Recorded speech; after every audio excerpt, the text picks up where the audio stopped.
Hello बच्चों, कैसे हैं आप सब। Welcome to my channel Curio Mind by Nidhi, from curiosity to clarity.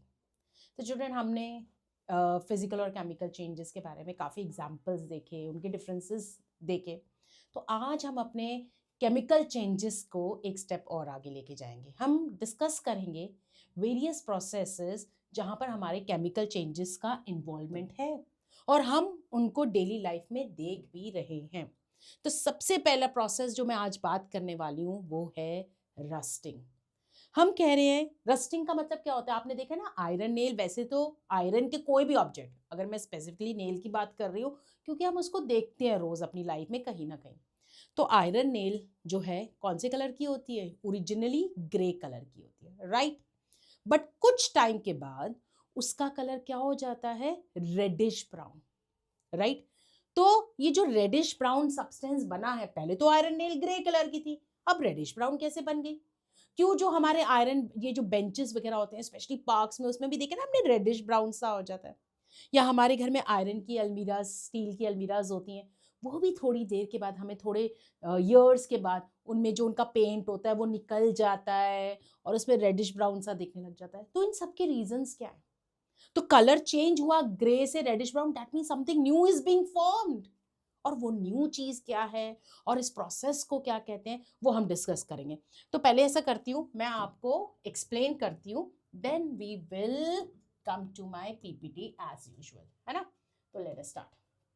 तो सबसे पहले नया सब्सटेंस बना है, that means the chemical change has taken place, colour has change, right. Colour has change, color, हाँ, color has changed from gray to reddish brown. That means something new has been formed when iron objects. What is the symbol for iron? Remember I gave you the symbols and formulas.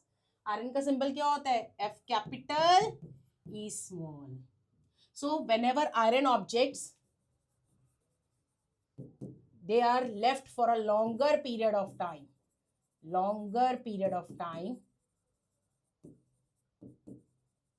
and where are they left? In the air. Iron objects, longer period of time kept in air. So what is going to happen? Iron objects, they are gray in color. But what are they going to develop? They are going to develop reddish brown layer. और ये जो reddish brown layer होती है ना, ये बिल्कुल भी strong layer नहीं होती, ये फ्लेकी लेयर होती है। फ्लेकी का मतलब क्या होता है? जो आसानी से निकल जाए, है ना। तो reddish brown layer which is flaky. तो इसका मतलब भाई नई चीज जरूर बनी है, नई चीज बनी है। That means this process has undergo some sort of chemical change. Chemical change हुआ है, पुरानी चीज नई में बदली है, ठीक है। तो वो केमिकल चेंज में नई चीज क्या बन रही है, कैसे हो रहा है, और इस प्रोसेस को हम क्या कहते हैं, ये अब हम डिस्कस करते हैं। तो कहते हैं जब भी आयरन ऑब्जेक्ट्स को हम लॉन्ग टाइम के लिए, that means it is a slow process, it comes under the category of slow process. और ये अनडिजायरेबल चेंज है क्योंकि आयरन आयरन नहीं रहा, कुछ और बन गया, तो it is undesirable, it is a slow process, it is an irreversible change and it is a chemical change. तो जब हम आयरन ऑब्जेक्ट, मैंने तुम्हें कहा था एक अच्छे स्टूडेंट की निशानी क्या होती है कि वो सिंबल्स के नीचे उनके नाम भी लिखता है। When iron objects are kept in moist air, moist air का मतलब क्या है? एयर की जो ऑक्सीजन भी है उसमें, और moist का मतलब उसके अंदर क्या है? Water vapour. This is oxygen and this is water vapour. तो ये सब्सटेंसेस इनिशियली प्रेजेंट थे when iron objects they are kept in moist air. moist air का मतलब क्या है? ऑक्सीजन एंड वाटर वेपर, ठीक है। तो what will happen? Iron which is gray in color is going to form a new substance, and that new substance is known as iron oxide, Fe2O3, and we write down iron oxide, इसके नीचे आप इसके नाम लिखोगे iron oxide. And what is this color of iron oxide? Reddish brown. और ये जो reddish brown layer है दैट इज फ्लेकी, और इसको आयरन ऑक्साइड को हम रस्ट भी कहते हैं। हम कहते हैं ना आयरन नील रस्ट हो गई, तो रस्ट क्यों हो गई? क्योंकि नया सब्सटेंस बना which is known as iron oxide. और इस प्रोसेस को हम कहते हैं रस्टिंग। क्या कहते हैं हम इसको? Rusting. Rusting which is involve in the formation of rust on iron objects. Rusting सिर्फ और सिर्फ आयरन ऑब्जेक्ट्स के ऊपर कोटिंग, मतलब ये कलर चेंज करने के लिए रिस्पॉन्सिबल है।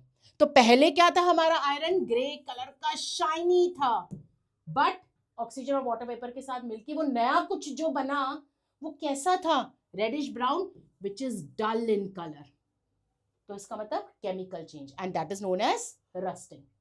इन case of other metals also, आपने मेटल्स एंड नॉन मेटल्स में पढ़ा ही होगा, अगर हम कोई भी मेटल को ऑक्सीजन वाटर वेपर में रखेंगे, एयर में रखेंगे, मॉइस्ट एयर में रखेंगे, तो यही चीज होगी, बट उस केस में हम रस्टिंग नहीं करोजन बोलेंगे, और लेयर को बोलेंगे करोडेड लेयर। ये क्यों डिफरेंस है वो मेटल्स एंड नॉन मेटल्स के चैप्टर में कवर होगा कि क्या डिफरेंस है ये करोजन और रस्टिंग। बस इतना बता देते हैं। दूसरा कोई भी मेटल ले लो, आप कॉपर ले लो, आप एल्यूमिनियम ले लो, आप मैग्नीशियम ले लो, उनके ऊपर पहले तो वो शाइनी होंगे, पर कुछ टाइम के लिए अगर आप एयर में रखोगे तो they will acquire a dull layer.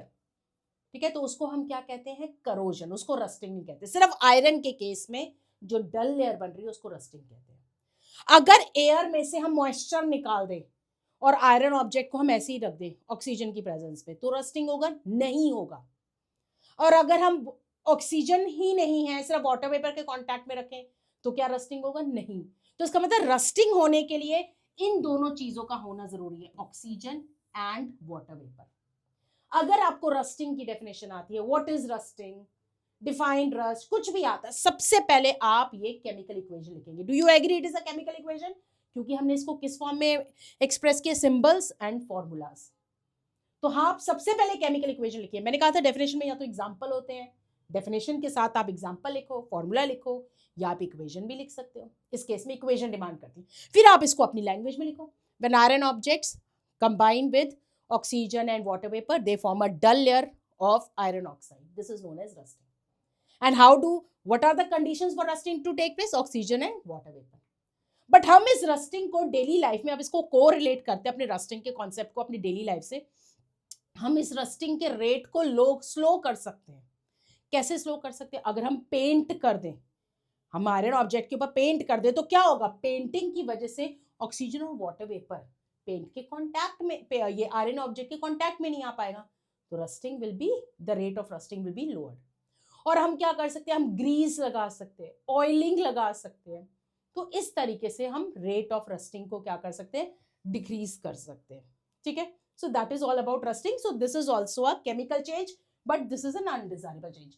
तभी तो हम इसके रेट को स्लो कर रहे हैं, अनडिजायरेबल तो हम नहीं चाहते कि उसी रेट पे हो। सो that is also N undesirable change.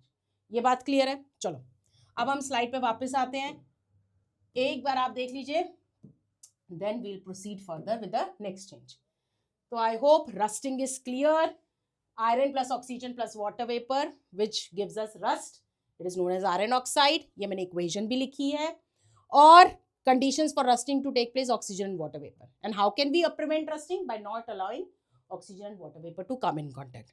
Applying paint. अच्छा, एक और चीज कर सकते हैं, अगर हम इसके ऊपर डिपॉजिट कर दें दूसरे लेयर ऑफ मेटल, जैसे जिंक है, क्रोमियम है, तो क्या होगा, अगेन ये जो मेटल्स हैं इनकी डिपोजिशन की वजह से क्या होगा, oxygen water vapour will not come in contact with iron.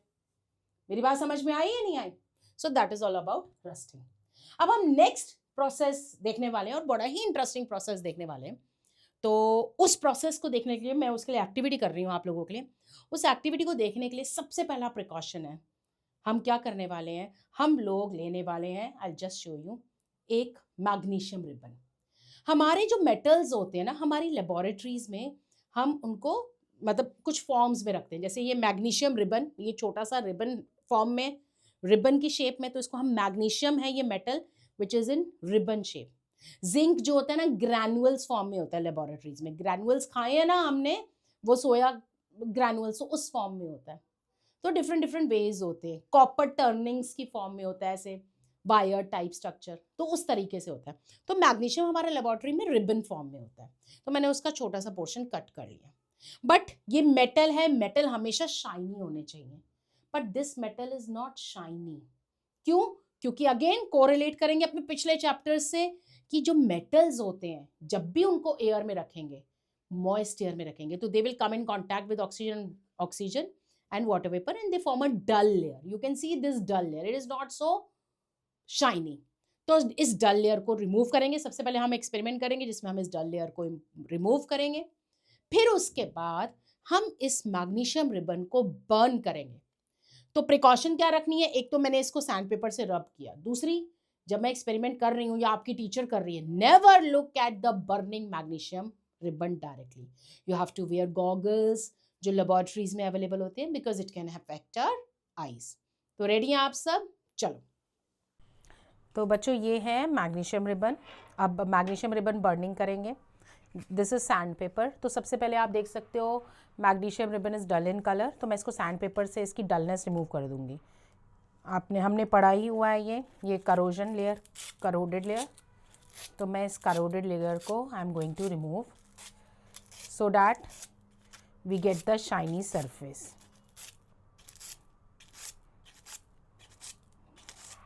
So you can see that dull layer is removed and we are getting the shiny surface. ठीक है, अब मैं क्या करने वाली हूँ, I am going to light a match stick. हम magnesium ribbon burning करने वाले हैं। We are going to show that magnesium burns in the presence of oxygen to form magnesium oxide. जैसे carbon, I told you carbon burn होता है oxygen में तो carbon dioxide form करता है, इसी तरीके से magnesium burns to form magnesium oxide. तो मैं इस मैग्नीशियम रिबन को I am going to hold with the help of this tongs, है ना, इसको हम टोंग्स कहते हैं। हम कभी भी हम इसको हाथ से पकड़ के नहीं करेंगे, we have to hold it with the help of something. तो मैं इसको बर्न करूँगी, आप देखना थोड़ी देर के बाद, it will take time, it burns. How it will burn, ध्यान से देखिएगा, it is going to take time. See, it burns with a brilliant white light to form a white powdery ash called magnesium oxide. देख सकते हो आप white powdery ash जो नीचे की तरफ जा रहा है, it is continuing burning. जब भी एक्सपेरिमेंट करें, as I've told you, take all the necessary precautions. ठीक है, this white powder which you can see, this white powder, this is actually the powder form which is known as magnesium oxide. देखा आपने experiment, क्या देखा आपने? तो magnesium ribbon इसी तरीके से बर्न कर रहा था with the brilliant white light, with the dazzling white light.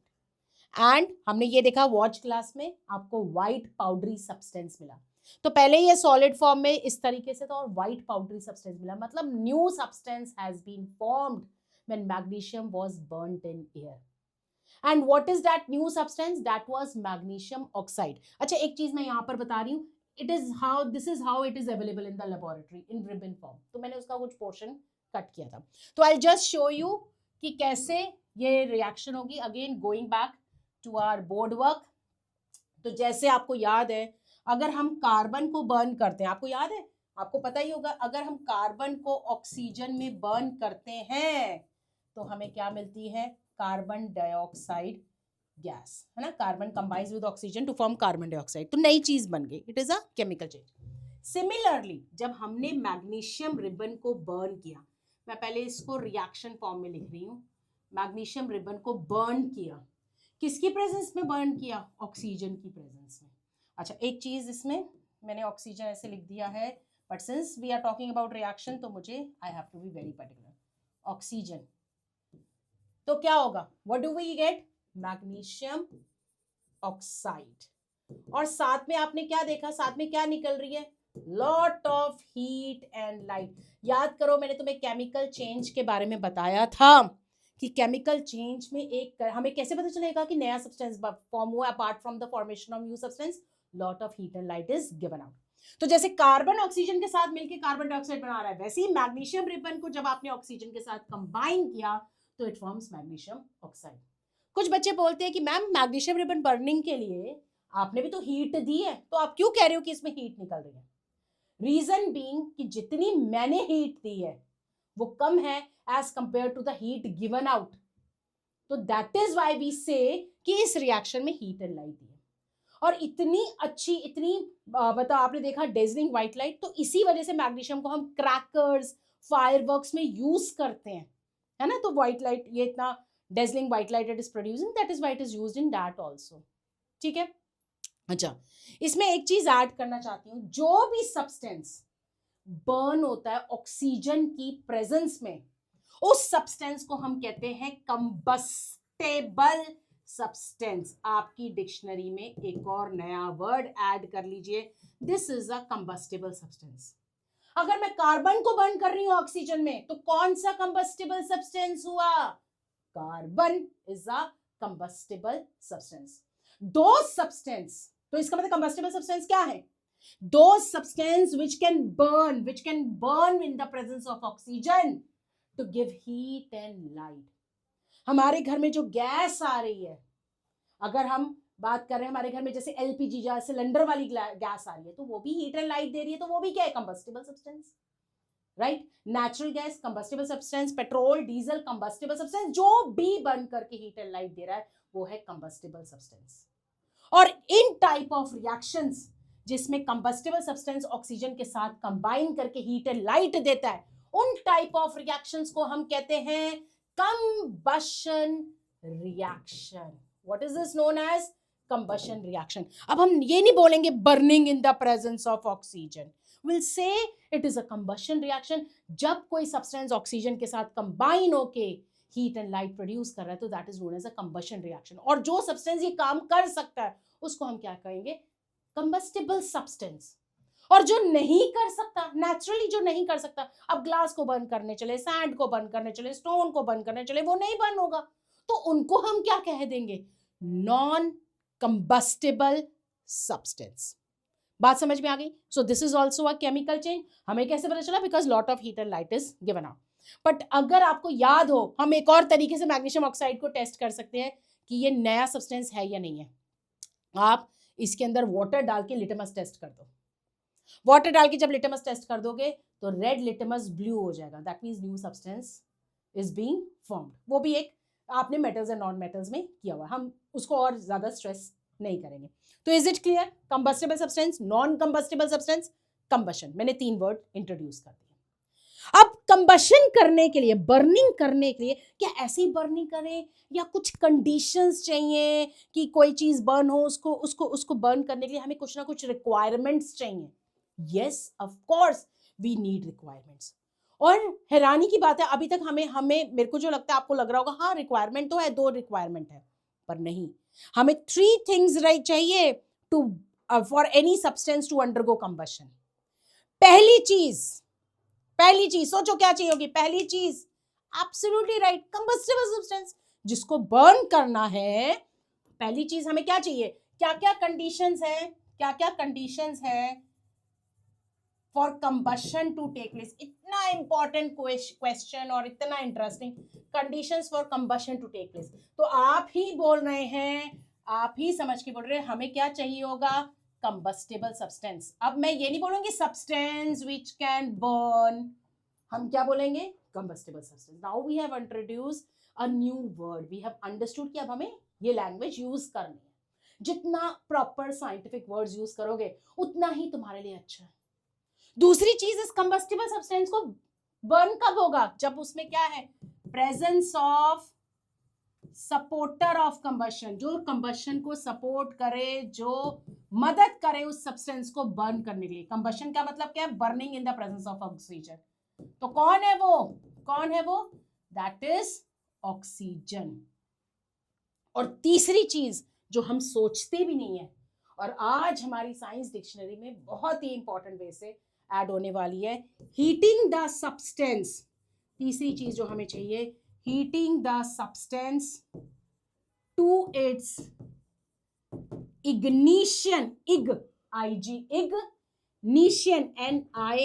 NITION, ignition. मेरे साथ बोलिए, इग्निशन टेम्परेचर, ये हमारा नया वर्ड रहेगा। मतलब हमें हीट भी चाहिए। अगर तुमने देखा, मैंने मैग्नीशियम को तो एयर में रखा हुआ था, क्या बर्न हो रहा था? नहीं हो रहा था, जब तक मैंने उसको हीट नहीं दी। ठीक है? नहीं। तो अभी हम इस पॉइंट को बाद में करेंगे। सबसे पहले हमारा मेन फोकस है combustible substance and presence of supporter of combustion, that is we are talking about oxygen. तो अगर कहीं फायर लगी है, इसका मतलब ये 3 चीजें रिक्वायरमेंट फुलफिल्ड हुई है, तभी फायर लगी है। तो अगर हम फायर को एक्सटिंग्विश करना चाहते हैं, हम कहते हैं फायर को खत्म करें, तो हम क्या कर सकते हैं? सबसे पहली कंडीशन क्या कर सकते हैं हम? कंबस्टिबल सब्सटेंस को रिमूव कर दो।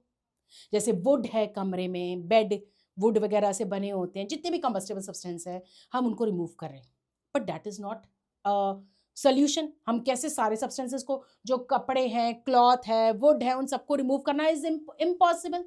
एक्चुअली ये जो कंबस्टेबल सब्सटेंस है ये फूड है फायर के लिए, खाना है फायर के लिए, और इसको रिमूव करना is not an easy task. दूसरी बात क्या कर सकते हैं हम ऑक्सीजन को रिमूव कर सकते हैं, और कैसे रिमूव कर सकते हैं इसको हम एक्सपेरिमेंट से भी देख सकते हैं कि ऑक्सीजन रिमूवल से क्या सच में बर्निंग नहीं होती है, क्या कर सकते हैं उसके लिए। तो चलो पहले मैं आपको पीपीटी पे ले चलती हूँ। Let us go back to the PPT.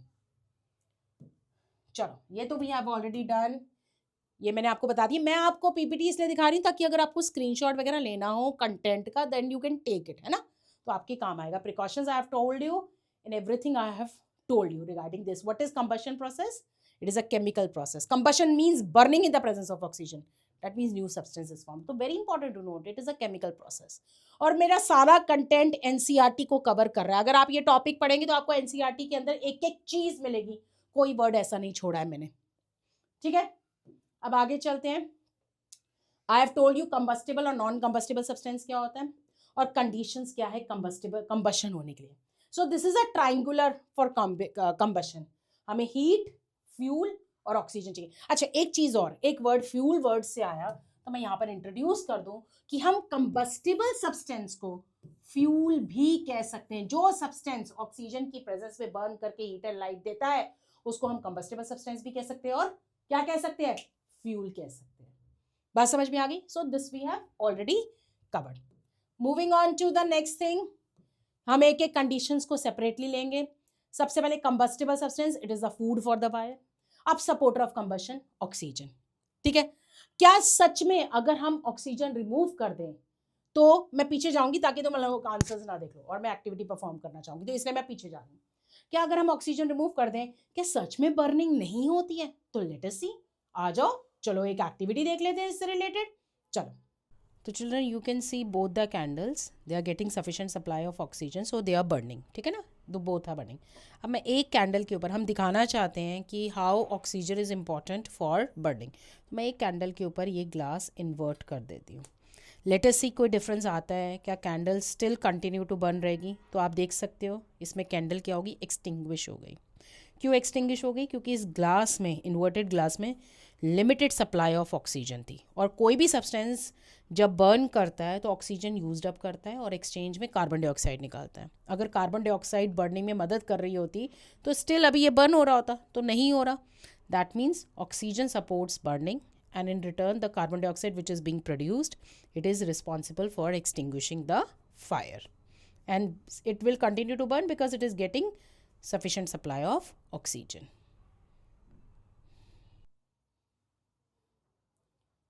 तो हाँ जी, आपने क्या देखा? तो आपने क्या देखा? लेट अस कोरिलेट दिस, जो मैंने रिटन मैटर किया है। हमने कैंडल को जब कवर नहीं किया था, it keeps on burning because of sufficient supply of oxygen. But जैसे ही मैंने कैंडल को कवर कर दिया तो ये जो अब इस कैंडल के पास कितनी सप्लाई ऑफ ऑक्सीजन थी? जितना इस ग्लास टम्बलर में थी। जब ये ऑक्सीजन यूज्ड अप हो गई तो क्या होगा? This candle will stop burning, क्योंकि दैट मीन्स हमारे को ऑक्सीजन चाहिए for burning any substance. This experiment also shows that oxygen चाहिए टू बर्न एनी सब्सटेंस। अच्छा इसमें एक और चीज ऐड करेंगे, जब भी कोई चीज बर्न होती है तो ठीक है, ऑक्सीजन यूज्ड अप होती है, ठीक है, ऑक्सीजन यूज्ड अप होती है, बट उसके बदले में कार्बन डाइऑक्साइड निकलती है। Carbon dioxide is given out. अगर बर्निंग में ऑक्सीजन यूज्ड अप हो रही है तो बदले में क्या निकल रही है? Carbon dioxide. क्यों इस केस में क्यों निकल रही है कैंडल? क्योंकि मेरी बात ध्यान रखो बेटा, candle is actually hydrocarbon. Hydrocarbon का मतलब नेम ओनली सजेस्ट हाइड्रोजन और कार्बन से बनी है। तो कार्बन, हम हाइड्रोकार्बन को ऑक्सीजन की प्रेजेंस में बर्न कर रहे हैं, तो कार्बन ऑक्सीजन के साथ बर्न करके क्या बन के निकल जाएगा? कार्बन डाइऑक्साइड बन करके निकल जाएगा।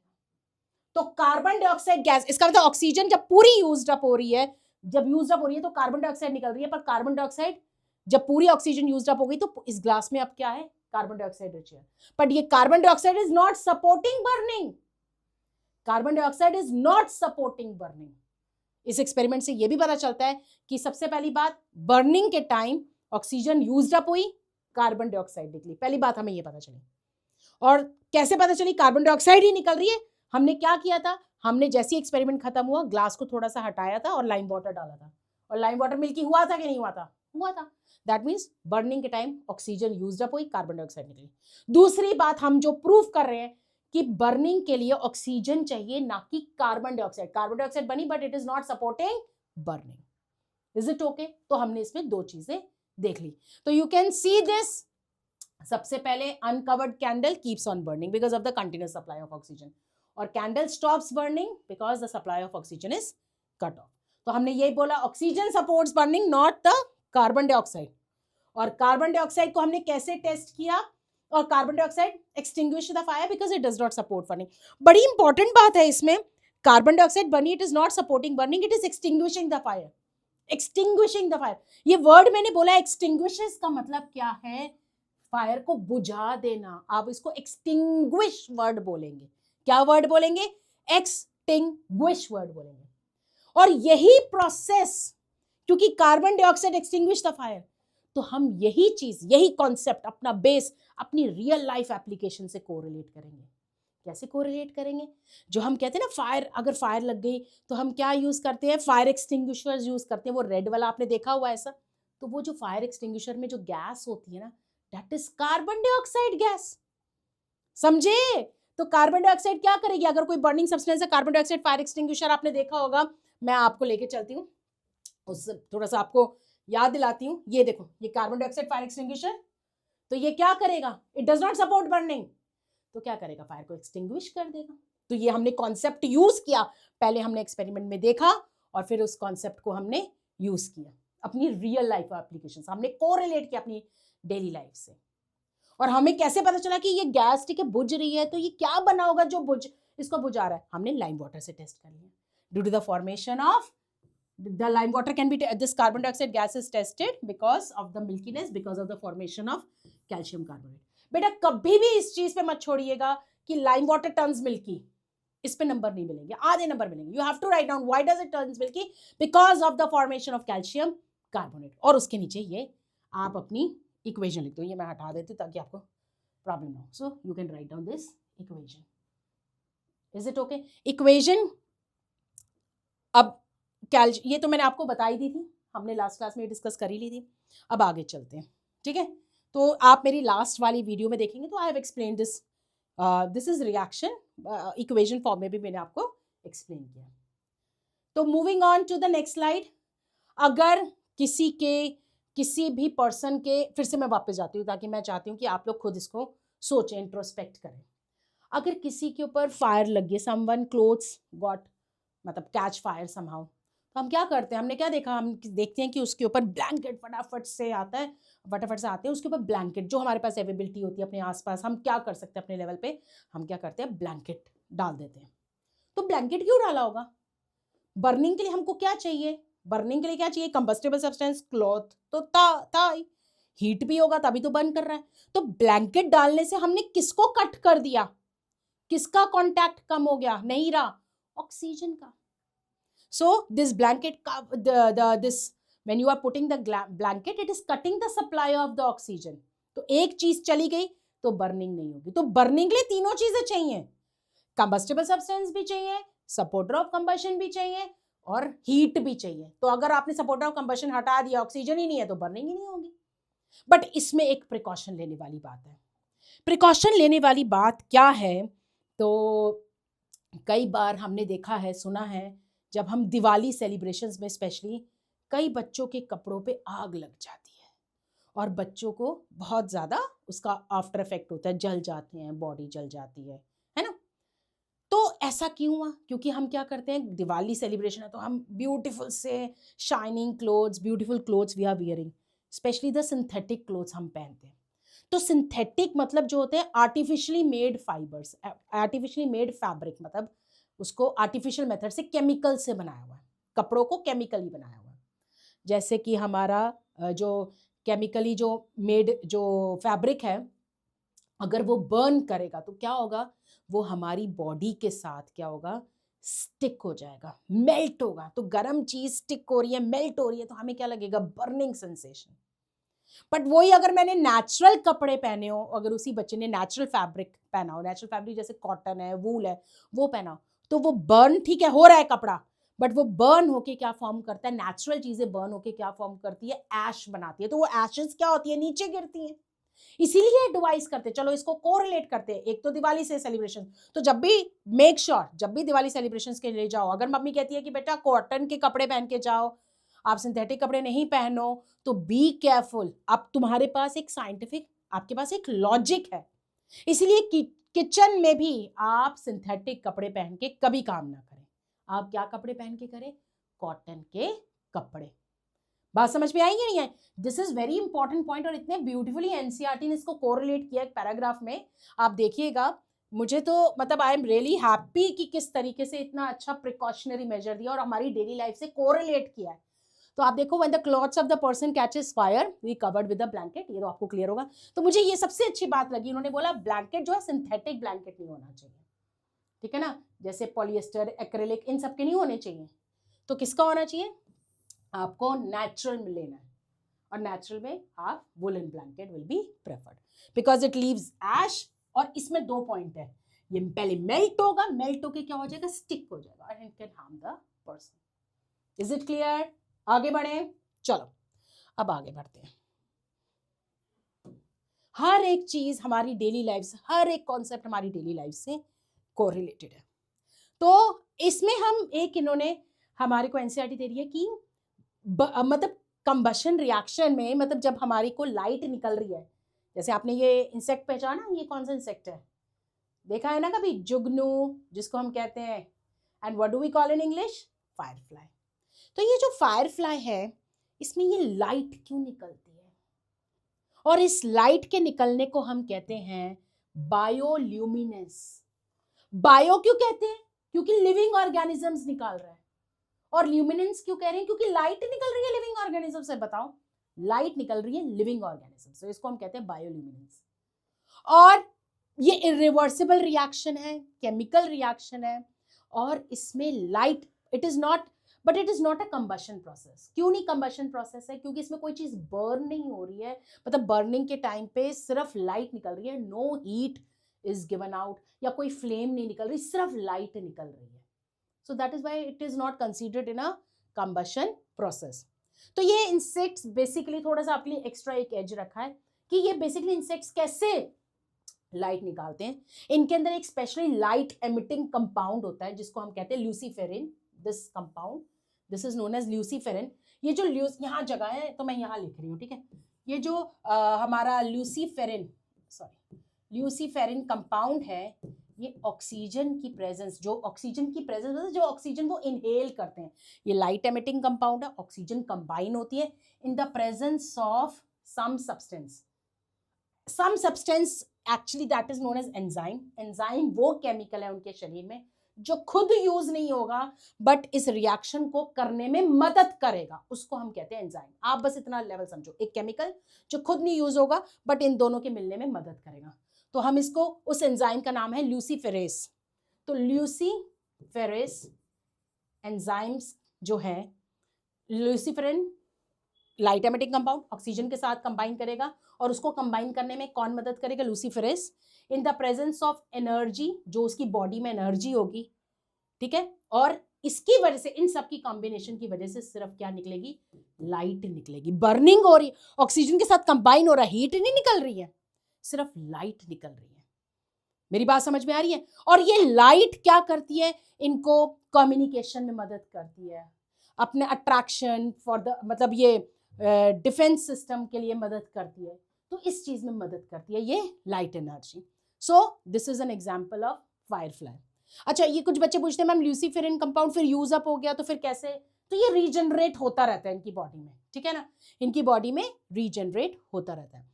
तो इसका आपने इलेक्ट्रिसिटी वाले चैप्टर में पढ़ा होगा कि हम जो इलेक्ट्रिकल एनर्जी है वो वेस्ट हो जाती है क्योंकि हीट में कन्वर्ट हो जाती है, और हीट एंड लाइट एनर्जी में कन्वर्ट होती है।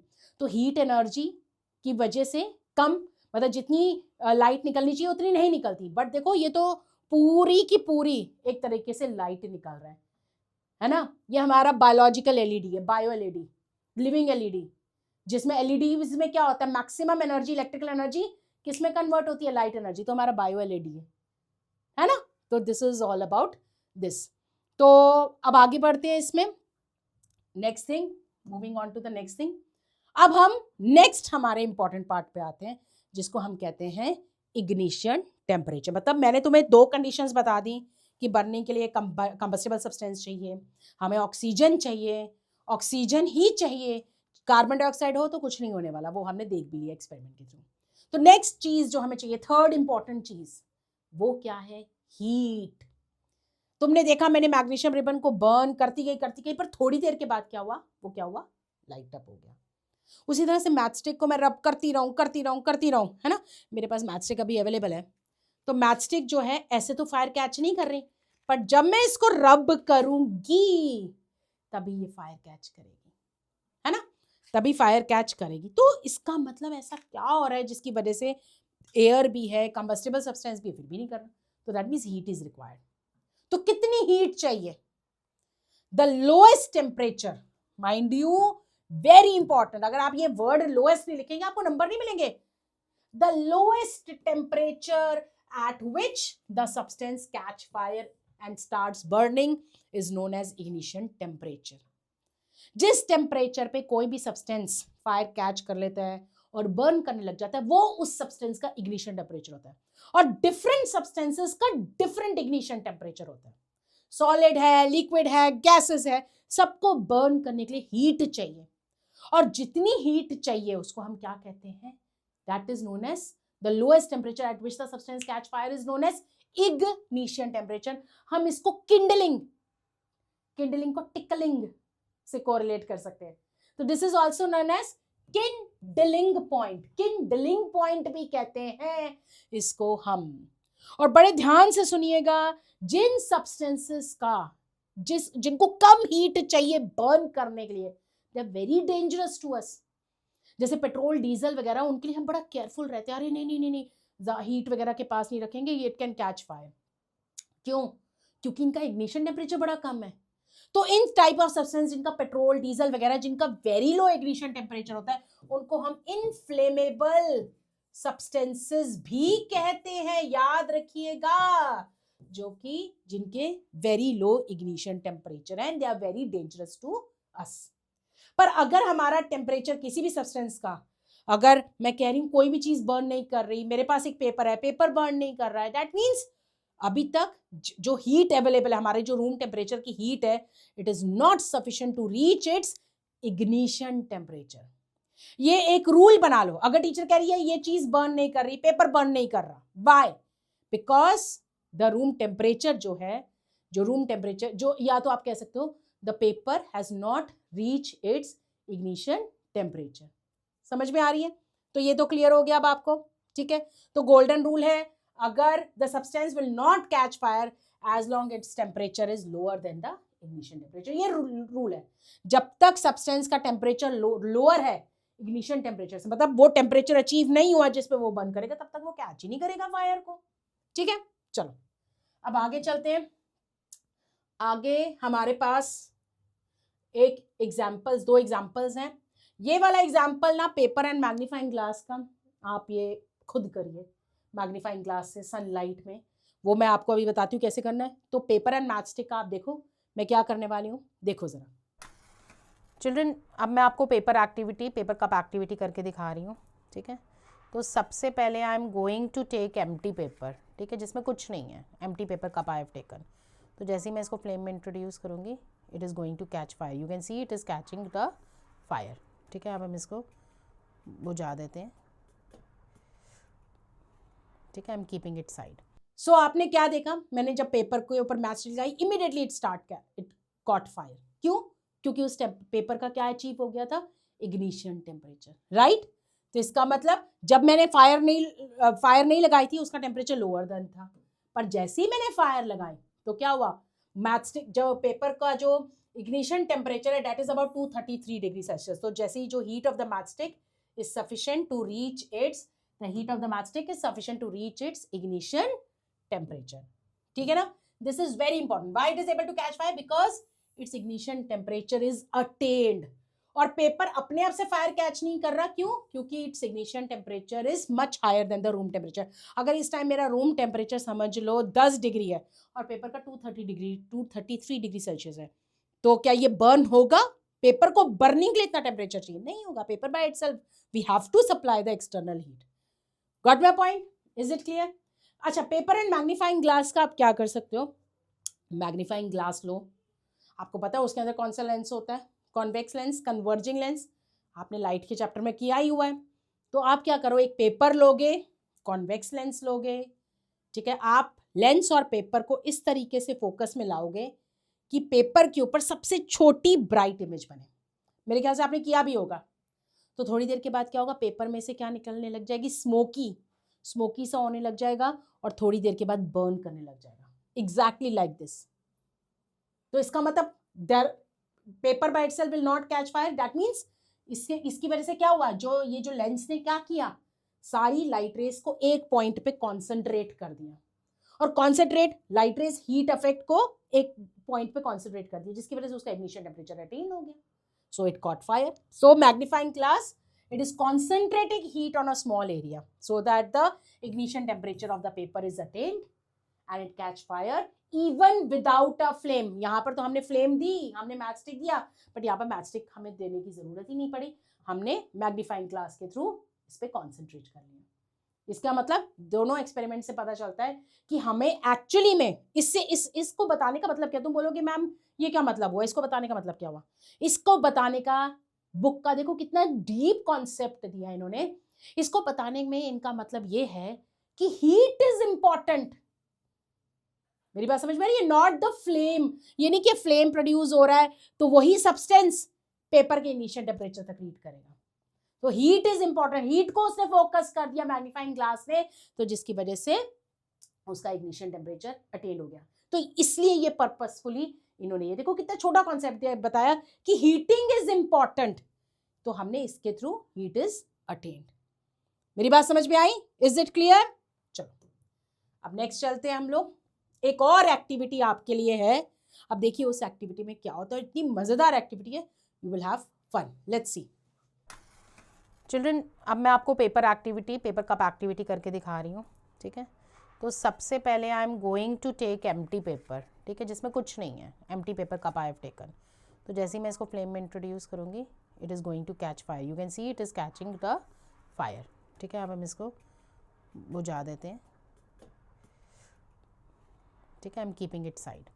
अब मैं इसके अंदर थोड़ा सा पानी डाल देती हूँ और फिर हम ये एक्सपेरिमेंट करते हैं और देखते हैं कि still it is catching fire और नॉट. ये देखो, it is still not catching the fire. क्यों? क्योंकि जो भी हीट है वो वाटर पेपर क्या कर रहा है, पानी को कंडक्ट कर रहा है.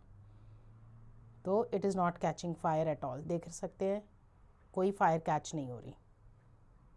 सो that means the ignition temperature of paper is still not attained. That is why it is not able to catch the fire. But जब मैंने एम्प्टी पेपर कप लिया था तो उसका इग्निशन टेम्परेचर अटेन्ड हो गया था. Is it okay? चलिए, तो देखा बच्चों आपने कितनी मजेदार एक्टिविटी. एम्प्टी पेपर कप ने फायर इमीडिएटली कैच कर ली क्योंकि उसका इग्निशन टेम्परेचर अटेन्ड हो गया. पर जैसे ही पानी डाल दिया मैंने पेपर कप में, तो क्या हुआ, पेपर ने फायर ही नहीं कैच की. तो क्यों नहीं कैच की? तो उसका रीजन क्या था? Because whatever heat you are supplying here, एक और चीज, जो हीट आप दे रहे हो वो पेपर कप, मैं ब्लैक पेन यूज कर लेती हूँ ताकि it is easily visible. whatever heat is being supplied, it is transferred from paper cup to water by the process of conduction. दो वर्ड इसमें आएंगे. whatever heat is given to the paper cup, और क्योंकि ये book में नहीं है, ये तुम एक्सपेक्ट कर सकते हो एक extra out of the box question अपनी टीचर की तरफ से इन द एग्जामिनेशन. तो क्या होगा इसमें? whatever heat is supplied, ये किसको ट्रांसफर कर रही है? ये जो पेपर कप है ट्रांसफर कर रहा है हीट को किसके अंदर? पानी के अंदर. जब पानी को हीट देता जा रहा है तो जो पेपर कप है उसका इग्निशन टेम्परेचर भैया अटेन्ड ही नहीं हुआ. Ignition temperature is not attend. What is ignition temperature? The lowest temperature जिस पे वो फायर कैच कर लेगा। तो इसका मतलब अगर रूम टेम्परेचर में फायर कैच नहीं कर रहा है, इसका मतलब उसका इग्निशन टेम्परेचर जो है अटेन नहीं हुआ है, उसका इग्निशन टेम्परेचर बहुत हायर है as compare to the room temperature. तो अगर जैसे हमने हीट किया तब भी पानी के साथ हीट किया तो नहीं हो रहा है, इसका मतलब पानी, ये जो पेपर कप है अपनी हीट ट्रांसफर कर रहा है। किसको ट्रांसफर कर दिया? वाटर को, by the process of conduction. ये आपने हीट चैप्टर में कंडक्शन पढ़ा हुआ है ना। कंडक्शन क्या होता है? एक पॉइंट से दूसरे पॉइंट को हीट ट्रांसफर करना, पढ़ा हुआ है ना।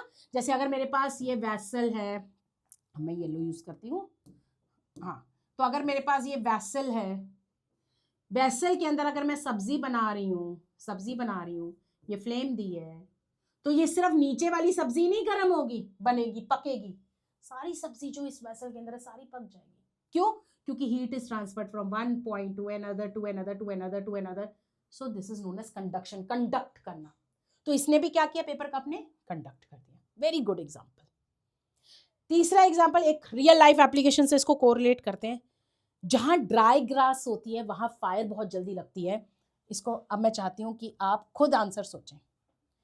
Dry grass catches fire easily, not the जो ग्रीन लीव्स होती हैं, एक तरह से उनके अंदर वेटनेस होती है, ग्रीन लीव्स में तो वेटनेस होती है, तो क्यों नहीं ड्राई ग्रास जो है फायर कैच कर रही है इजीली? सन की हीट पड़ी, कई बार फॉरेस्ट फायर का रीजन ही यही होता है, सन की हीट पड़ी क्योंकि ड्राई ग्रास इतनी हो गई, तो क्या होगा? क्योंकि उनके अंदर पानी नहीं है, तो उनका initial temperature is attend and they catch fire. But क्योंकि ग्रीन ग्रास में क्या है? पानी है, वाटर है, तो वो क्या करेगा? उसका इग्निशन टेम्परेचर अटेन ही नहीं होने देगा, तो फायर ही नहीं कैच होगी। समझे? Is it clear? चलो अब आगे बढ़ते हैं। So this is all we have done. तो मैंने इसको एक शॉर्टकट में कर दिया, lot of water, ignition temperature is not attain, does not catch fire. ठीक है, चलो now moving on to the next, एक सबसे इंपॉर्टेंट, अब हम एक ऐसा एग्जाम्पल लेने वाले हैं जिसमें हमारे फिजिकल और केमिकल चेंजेस साइमल्टेनियसली हो रहे हैं। मैं इसको व्हाइट बोर्ड पे समझा रही हूँ। Let us see that. White board पे लेते हैं हम, व्हाइट बोर्ड पे चलते हैं और मैं आपको बस शॉर्टकट में समझाऊंगी। ये सिर्फ आंसर्स लिखने के तरीके होते हैं, कॉन्सेप्ट आ गया। देखो साइंस में सबसे पहले अंडरस्टैंडिंग है, अंडरस्टैंडिंग के बाद आपकी जो लैंग्वेज होनी चाहिए ना, दैट शुड बी प्रॉपर, उसमें साइंटिफिक वर्ड्स होने चाहिए, जैसे कंबस्टिबल वर्ड, कंबशन वर्ड या किंडलिंग पॉइंट ले लिया, मतलब ऐसे good word should be there in your answer, scientific terms should be there in your answers. चलो अब हम कैंडल का एग्जांपल लेते हैं, बर्निंग ऑफ कैंडल का।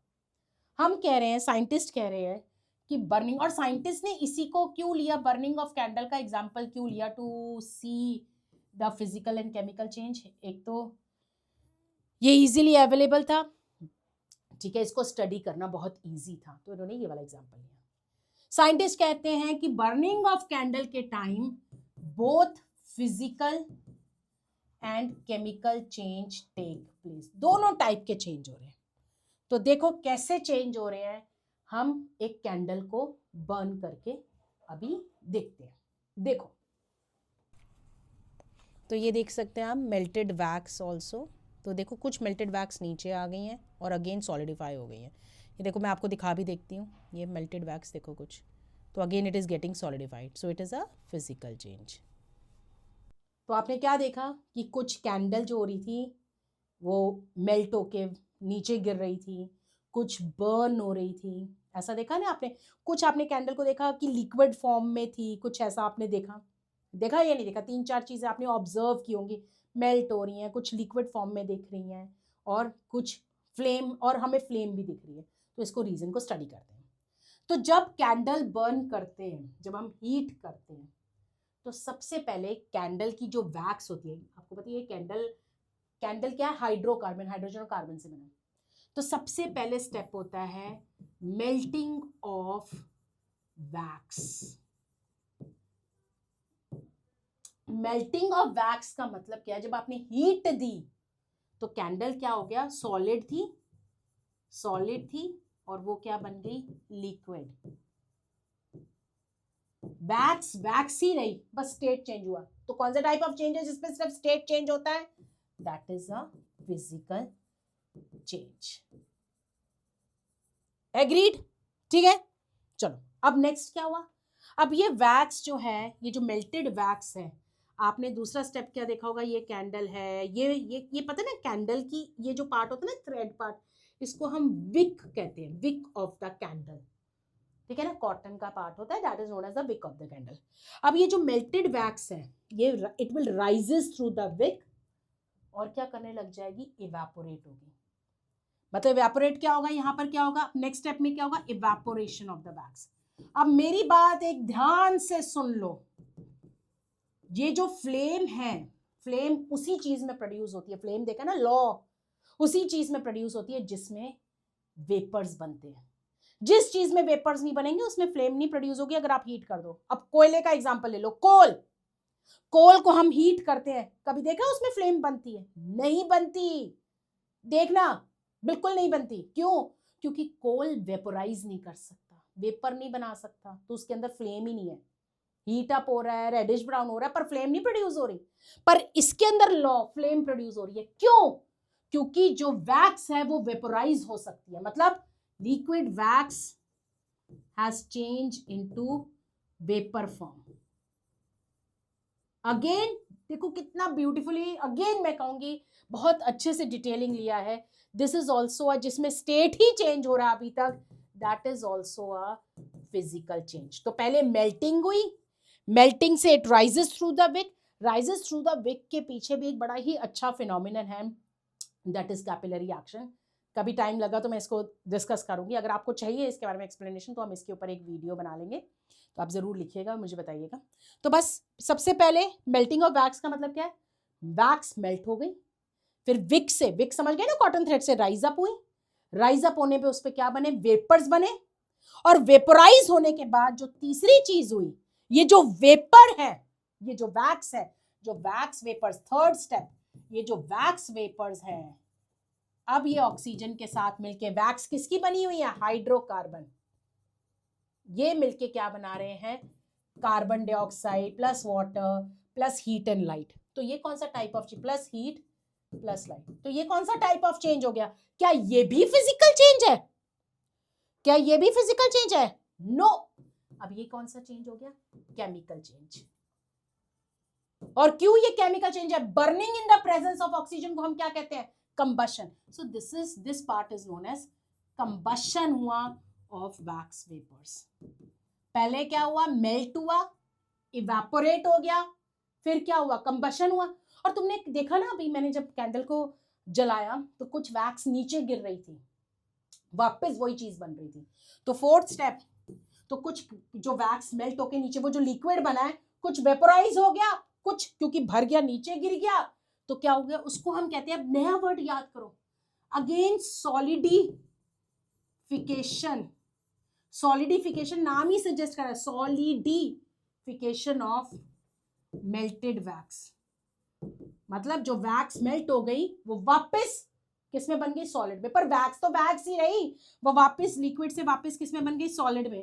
तो ये भी कौन सा टाइप चेंज हो गया, फिजिकल चेंज। मैंने कहा था ना, दिख रहा था बहुत ज्यादा पर कुछ नहीं है। अब सबसे पहले मेल्टिंग, इवेपोरेशन, तो ये कौन सा टाइप ऑफ चेंज है, फिजिकल चेंज। फिर उसका कंबशन हुआ जिसकी वजह से हीट एंड लाइट प्रोड्यूस हो रही है, हीट एंड लाइट मतलब कंबशन और burning in the presence of oxygen, तो ये क्या है, केमिकल चेंज। फिर जो सॉलिडिफिकेशन हुआ वो भी क्या है, physical change. So both the processes are taking place in the same thing. मेरी बात समझ में आ रही है? एक और मुझे एक एग्जांपल मैं आपको कोट करना चाहूंगी जहां पर same physical and chemical change हो रहा है, burning of gas in our kitchen. हम क्या करते हैं, गैस का नॉब ऑन करते हैं। जैसे पहले जो सिलेंडर्स, पहले हमारे जो घरों में जो सिलेंडर्स में गैस होती थी ना, तो वो लिक्विड फॉर्म में होती थी। जब गैस का नॉब ओपन किया, जो लिक्विड गैस है वो किस में बनी, जो लिक्विड वाली गैस है वो गैस वेपराइज हो गई। वेपर बनेगी तभी तो फ्लेम बनेगी, वेपराइज हो गई। तो ये कौन सा टाइप चेंज हो गया, फिजिकल चेंज, लिक्विड से वेपर बन गया। फिर जब आपने फ्लेम जलाई, जब आपने मैचस्टिक हीट दी, तो हीट एंड लाइट निकल रही है, तो वो कौन सा टाइप चेंज हो गया, केमिकल चेंज। तो both the processes are taking place with the same substance, burning of LPG, है ना, समझ में आई? तो कैंडल वाला प्रोसेस इज क्लियर। तो चलो हम वापस चलते हैं अपनी पीपीटी की तरफ, ताकि आपको एक ये दिख रहा है बहुत ज्यादा, पर कुछ नहीं है। आप देखो, melting of wax, physical change, आप अपनी लैंग्वेज में लिख सकते हो, when the wax is melted it changes into the liquid form. No new substance, change in state. Again liquid wax travels and evaporate, no new substance, क्या है, physical change. मैंने यही लिखा बस। Combustion of wax vapours produces carbon dioxide water vapour, क्योंकि carbon जो है candle का हाइड्रोकार्बन कार्बन डाइऑक्साइड बनाएगा और हाइड्रोजन क्या बना देगा, water vapour, heat and light. No new substances form, sorry, so it is a chemical change. और लास्ट में क्या हमने बोल दिया, सॉलिडिफिकेशन। तो मेल्टेड वैक्स जो है it will again change into the solid wax, so again no new substances form, so it is a physical change. Got my point? Have you understood this? चलो अब हम नेक्स्ट और देखते हैं, इसमें हम और क्या स्टडी करते हैं। चिल्ड्रन, अब हम जो स्टार्ट कर रहे हैं, हम स्टार्ट कर रहे हैं more examples of slow changes and natural changes. तो सबसे अच्छा एग्जाम्पल को बताने के लिए this slow and natural changes, तो एक छोटी सी बात आपसे शेयर करना चाहती हूँ। जैसे कि हम माउंटेनियस एरिया में जाते हैं, तो माउंटेनियस एरिया में हम क्या देखते हैं, माउंटेन्स के पास at the bottom you see such heap of sand, है ना, सैंड है, सॉइल है, या heap of rocks are there. तो ये बेसिकली क्या है, ये किसी ने डंप किया है, किसी ने फेंका है? नहीं, ये किसी ने फेंका नहीं है। Actually these are sediments. और ये सेडिमेंट कैसे फॉर्म हुआ है, because of the slow, very slow and natural process. और उस स्लो एंड नेचुरल प्रोसेस का नाम है weathering. Weathering, weathering means breaking of this bigger rock particles of mountains, bigger rock particles, any rock particles, into smaller pieces. And this is not a one day process, it takes a long time to occur, so it is a very slow and it is a natural process। खुद से होता है। तो कैसे होता है कि कैसे बिगर रॉक्स छोटे छोटे टुकड़ों में ऐसे इतने टाइनी पार्टिकल्स में कन्वर्ट हो रहे हैं? तो बेसिकली उसके लिए both physical and chemical changes are involve, दोनों चेंजेस इन्वॉल्व है। इसलिए हमने पहले फिजिकल एंड केमिकल चेंज किया और तब हम उसके बाद इस वेदरिंग को पढ़ रहे हैं। नहीं तो मैं स्लो चेंजेस और नेचुरल चेंजेस भी इसको कवर कर लेती, इसीलिए नहीं किया, क्योंकि पहले फिजिकल एंड केमिकल चेंज पढ़ेंगे तभी बता पाएंगे कि कैसे weathering, breaking of rock is a combination of both physical and chemical change. तो फिजिकल चेंजेस कैसे, फिजिकल चेंजेस मतलब रॉक टूट रहा है पर कुछ नया नहीं बन रहा, मतलब ओनली शेप साइज वगैरह चेंज हो रहा है, कुछ नया नहीं बन रहा। जैसे हवा चली, हवा की वजह से कुछ रॉक पार्टिकल्स में वियर एंड टियर हुआ, तो क्या हुआ, बड़े बड़े रॉक पार्टिकल्स के बीच में वियर एंड टियर हुआ, हवा की वजह से रॉक पार्टिकल मूव किया, तो क्या हो गया, उसकी वजह से वियर एंड टियर की वजह से छोटे छोटे रॉक पार्टिकल्स को, छोटे छोटे रॉक पार्टिकल्स, सॉइल पार्टिकल्स बनने लगे, रॉक पार्टिकल्स बनने लगे। और दूसरा क्या हो सकता है, टेम्परेचर वेरिएशन। टेम्परेचर वेरिएशन का मतलब क्या है, दिन के वक्त बहुत गर्मी होती है, तो जब कभी भी गर्मी होती है, आपने देखा है कि जब गर्मी होती है तो रॉक क्या, कोई भी चीज क्या होती है, वो क्या करती है, एक्सपैंड कर जाती है। और जब ठंड होती है, एटमॉस्फेयर थोड़े से ठंडक होते हैं, तो वही चीज क्या होती है, वापस अपनी जगह पे आ जाती है। उसी तरह से रॉक के अंदर होगा, दिन में गर्मी है तो एक्सपैंड, और रात में ठंडा है तो कॉन्ट्रैक्ट कर जाती है। तो temperature variation, contract, sorry relax, ये एक्सपेंशन कॉन्ट्रैक्शन, एक्सपेंशन कॉन्ट्रैक्शन, तो बार बार ऐसे करने से क्या होगा, कुछ छोटे छोटे रॉक पार्टिकल्स इसमें से निकल जाएंगे। तो हुआ ना फिजिकल चेंज, कोई नया सब्सटेंस तो नहीं बन रहा। तीसरी क्या हो सकती है, फ्रॉस्ट एक्शन हो सकता है। फ्रॉस्ट एक्शन का मतलब क्या है कि आपको पता है रॉक पार्टिकल्स के अंदर ना बहुत छोटे माइन्यूट होल्स होते हैं, तो पानी एंटर कर सकता है, तो पानी एंटर कर गया, बहुत सर्दी पड़ रही है तो फ्रॉस्ट बन गया, आइस बन गया। तो आइस एक्सपैंड करती है तो रॉक भी एक्सपैंड करेगा, तो ये एक्सपेंशन की वजह से क्या होगा, आइस को जगह चाहिए तो एक्सपैंड करेगी, तो उसकी वजह से भी क्या हो सकता है, वेदरिंग हो सकती है, छोटे रॉक पार्टिकल्स बन सकते हैं। तो इन सब केसेस में कोई नया सब्सटेंस नहीं बन रहा, ओनली द शेप साइज, छोटे छोटे पार्टिकल्स निकल के अलग हो रहे हैं। दूसरा एक और चीज है, ये तो हमने बात की, ये इसका मतलब कौन सा एग्जांपल है, ये एग्जांपल है हमारा फिजिकल वेदरिंग। फिजिकल वेदरिंग का मतलब क्या है, जिसमें कोई नई चीज नहीं बन रही है, जिसमें कोई नई चीज नहीं बन रही है, सिर्फ रॉक पार्टिकल हवा की वजह से, आप कह सकते हो रूट्स की वजह से, टेम्परेचर की वजह से छोटे छोटे पार्टिकल्स में अलग हो रहे हैं। एक होती है, अच्छा हम पिछली स्लाइड पे आ गए, एक होती है हमारी बायोलॉजिकल वेदरिंग। बायोलॉजी मतलब सोचो लिविंग ऑर्गेनिजम्स भी रॉक को तोड़ने में रिस्पॉन्सिबल है। तो अभी मैंने बोला रॉक के अंदर माइन्यूट गैप्स होते हैं, तो अगर प्लांट ग्रो कर रहा है तो प्लांट की जो रूट्स होती है वो भी बहुत पतली पतली होती हैं, तो वो एंटर कर जाती है रॉक्स के अंदर। तो विद टाइम जैसे जैसे प्लांट डेवलप होगा तो रूट्स को और जगह चाहिए, वो थिकर होंगी, वो जगह ऑक्यूपाई करेंगे, तो वो भी क्या करेंगी, रॉक को क्या करेंगी, तोड़ेंगी। तो हुआ ना बायोलॉजिकल वेदरिंग, वेदरिंग मतलब breaking of bigger rocks into smaller rocks, into smaller pieces. और इसमें कौन इन्वॉल्व है? लिविंग ऑर्गेनिज्म इन्वॉल्व है, और वो लिविंग क्या है? हमारा प्लांट इन्वॉल्व है। So this is known as biological weathering.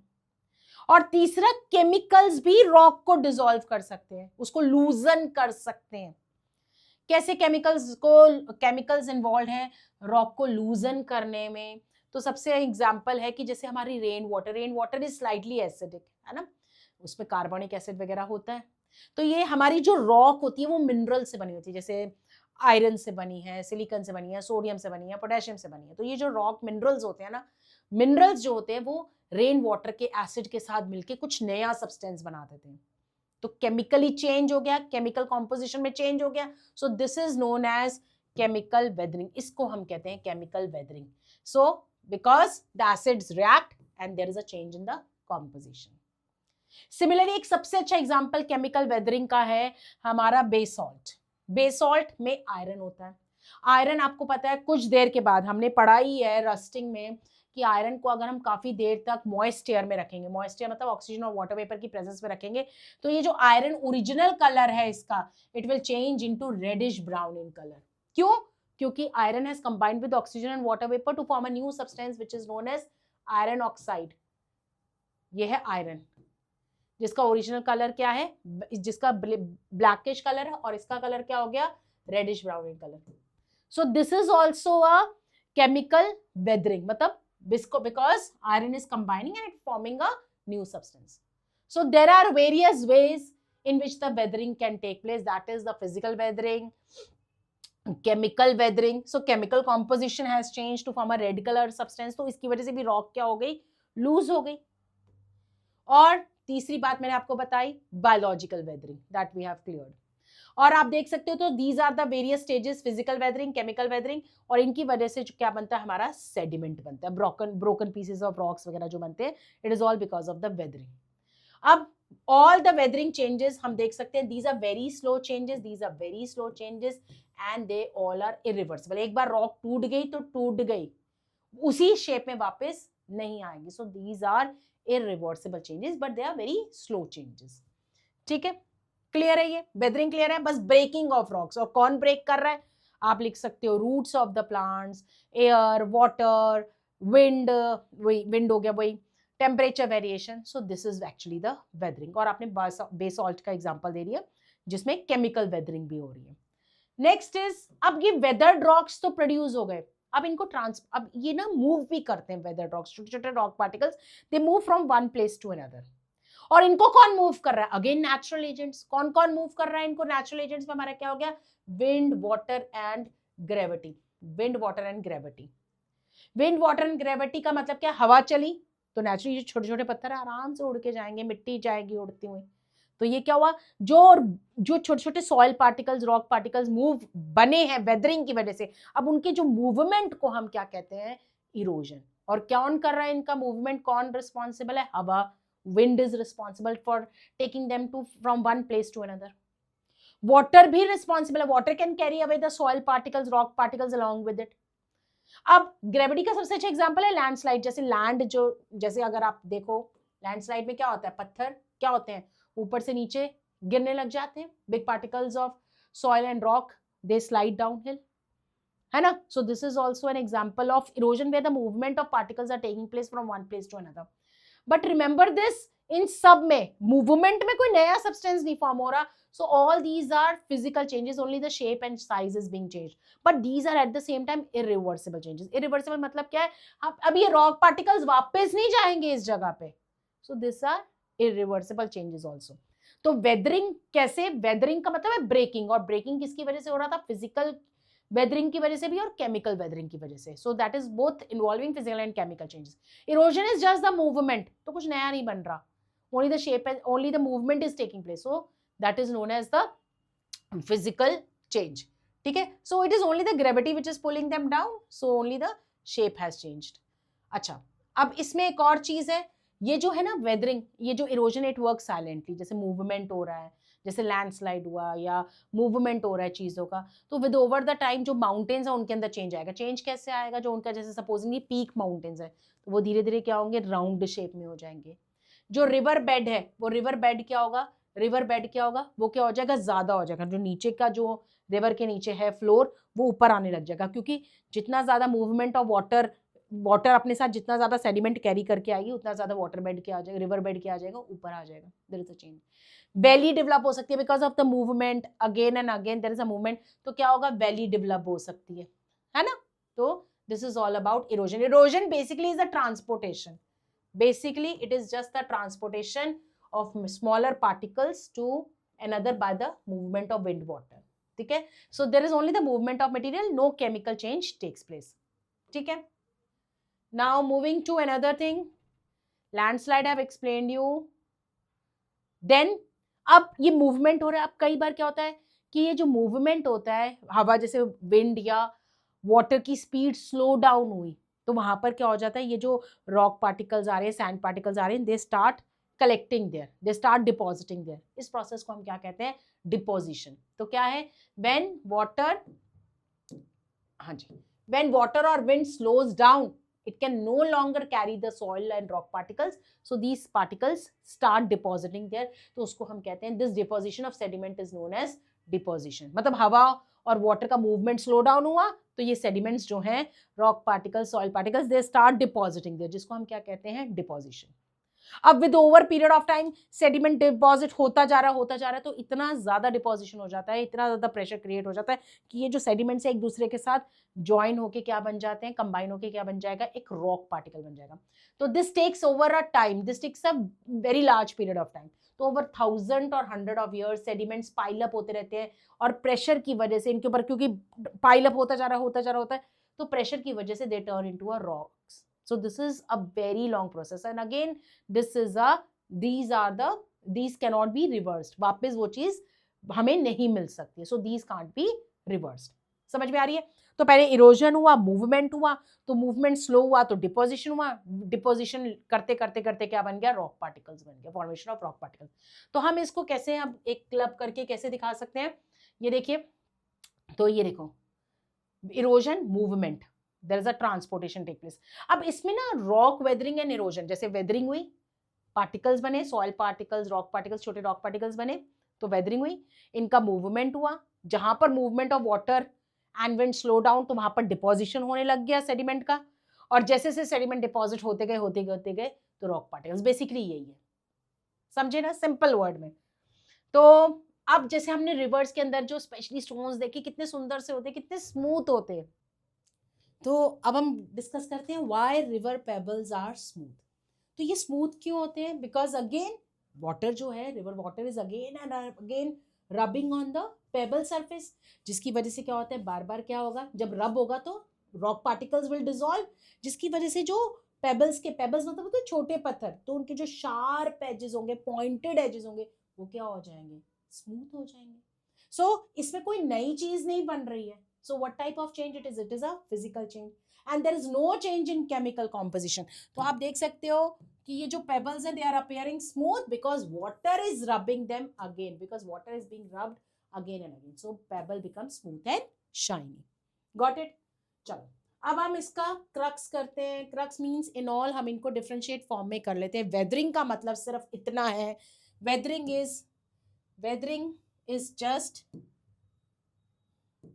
breaking of rocks into smaller pieces. So this is our first point. But erosion says कि जो broken हुई है rock, it has to be carried from one place. It is carried from one place to another, and that process is known as erosion.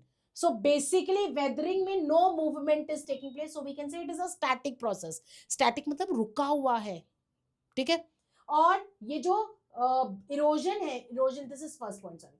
So erosion is actually in this movement happens, and it is a dynamic process. Dynamic process मतलब it keeps on happening, it keeps on moving, एक जगह से दूसरी जगह पे move कर रहा है। So that is why it is a dynamic process. और सबसे important difference इनके बीच में ये है कि weathering involves both physical and chemical change, whereas in erosion में सिर्फ क्या है, physical change है ना।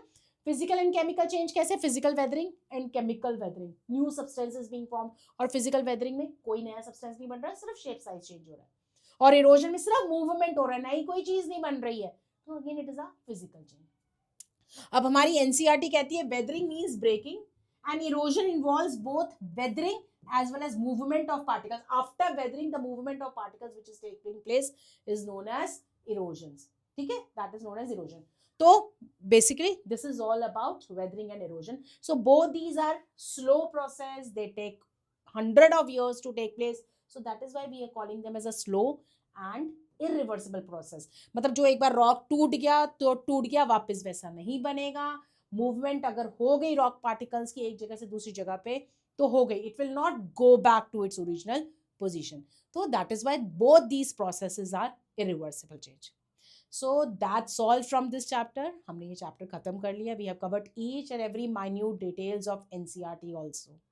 ठीक है, सो आज का हम क्लास खत्म करते हैं एक ब्यूटिफुल से कोट के साथ, that you people are unique in your own way. मतलब हम किसी को देख के नहीं सोचे कि that person is very good in that तो मैं उसके साथ जैसा हो जाऊं.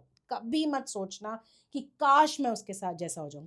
ऐसा पॉसिबल ही नहीं है, क्योंकि आपकी अपनी एक यूनिक एबिलिटीज है जो हमको रिकग्नाइज करनी है.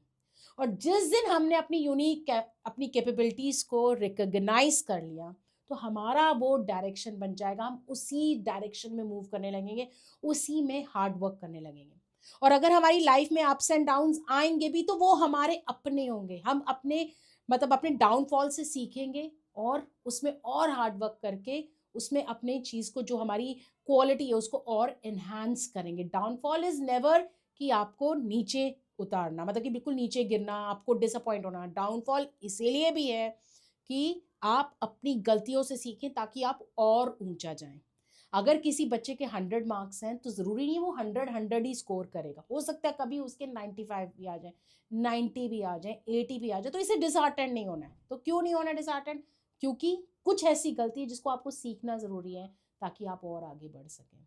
ठीक है, so be happy, live your life and stay blessed. Thank you so much.